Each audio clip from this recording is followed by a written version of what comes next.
हमारे धर्म में ये कहा जाता है कि तुम दूसरे के खुदा को बुरा मत कहो वरना लोग तुम्हारे खुदा को बुरा कह देंगे। हमने लात मारी पाकिस्तान को 1947 में और हम इस सरजमीन पे पैदा हुए। हम नहीं जानते कि हमारा वजूद, हमारा इतिहास क्या था। आपका नाम राजेश्वर मिश्रा इसलिए आप सही हैं, हमारा नाम मुल्ला नसीरुद्दीन, हम फंस जाएं। सबसे ज्यादा अगर कोई इनइक्वालिटी फेस कर रहा है हमारे हिंदुस्तान की सरजमीन पे तो भारत का मुसलमान है। हर जगह पे लात खा रहा है, घूसा खा रहा है, थप्पड़ खा रहा है, गाली सुन रहा है, सड़क पे उतारा जा रहा है, घसीटा जा रहा है।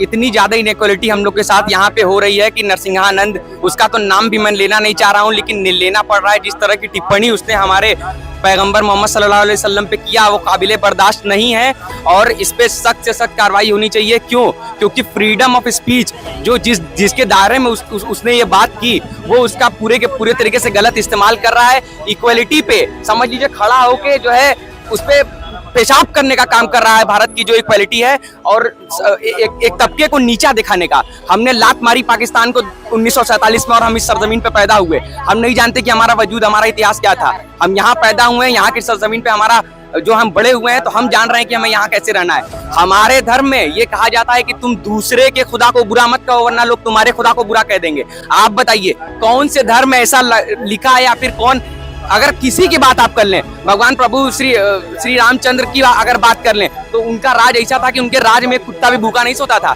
अपने माँ बाप के लिए उन्होंने त्याग करके एक गलती उन्होंने की, उसके लिए 14 साल वनवास पे चले गए। उनसे आप लोग कुछ नहीं सीखते हैं। ये जो इधर उधर की बात और फलाना ठिकाना माहौल में आप समाज जो है समाज को खराब करने और उसको ध्वस्त करने की बात आप कर रहे हैं। आप कर रहे हैं कि मुसलमानों की बहन बेटियों को उठा करके उनसे शादी करो। अगर यही बात खड़ा होकर हम यहाँ बोल दे तो हम तो क्या जिहादी, लव जिहादी क्या वो हो जाएंगे? आप क्या हो जाएंगे?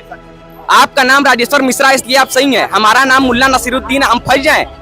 हर तरफ हम टंगा रहे हैं, हर तरफ हम पीटे जा रहे हैं, हर तरफ हमें लात पड़ रही है और इसका नतीजा क्या है? हम दूसरों से सवाल नहीं करेंगे, हम सवाल कर रहे हैं अपने देश के मुसलमानों से। क्या कर रहे हैं? जिन मुसलमानों की चूड़ी की दुकान है वो अपने दुकान से निकाल के चूड़ी एक हाथ में इसमें एक हाथ में इसमें पहन के बैठ जाएं। कोई काम नहीं है उनका यहाँ पे। इस बच्चे ने जो बात कही है उसका तथ्य क्या है? आप अगर समय रहते उस गलत बोलने वाले के खिलाफ कार्रवाई किए होते, गिरफ्तार किए होते तो ये बोलने की नौबत यहाँ ना आती, हम लोग भी यहाँ ना आते। तो समय रहते आप कार्रवाई करें।